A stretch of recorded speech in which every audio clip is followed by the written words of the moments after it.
এই কথাটা কি তোমরা মানো যে বিপদে আপন মানুষ চেনা যায়?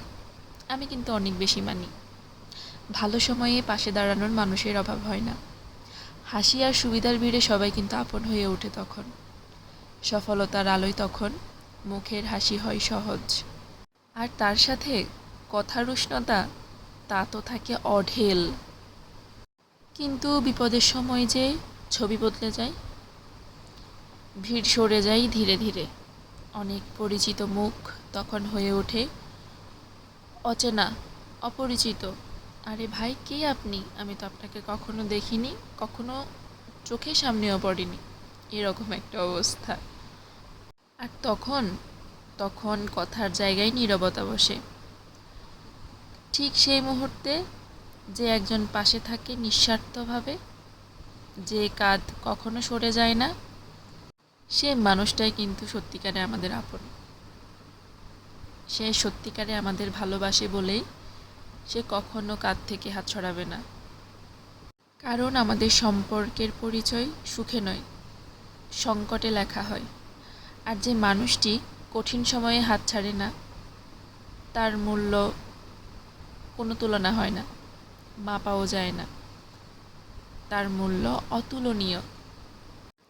আর সেই সময়গুলোতে কে তোমায় সম্মান করলো, কে করলো না, এই বলে তাকে তুমি অপমান করে বসো না। কারণ অপমান ফিরিয়ে দিলে তফাৎ আর থাকে না।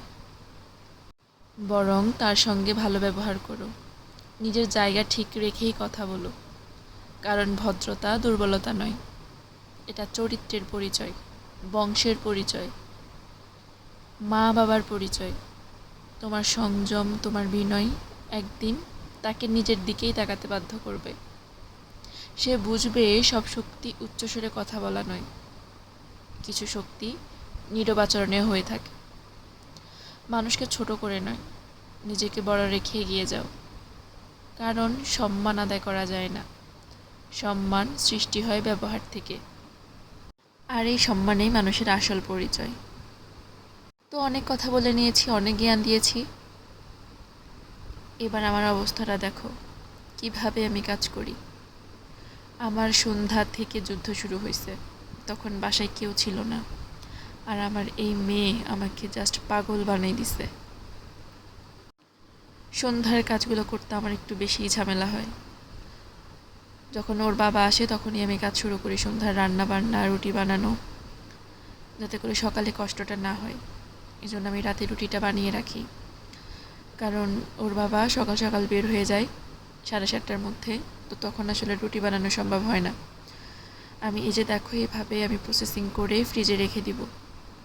আর আমার কাছে এটা এখন খুবই সুবিধাজনক মনে হয়। সকালে ঘুম থেকে উঠে আসলে কাজ করা হয় না, বা কাজ করতে অলসতা লাগে। আবার মেয়েও আমার সাথে সাথে ঘুম থেকে উঠে যাবে, উঠে ঝামেলা করবে। আর এই জন্যই আমি তার আগের দিন এই কাজটা করে রাখি, যাতে করে আমার জন্য একটা সুবিধা হয়।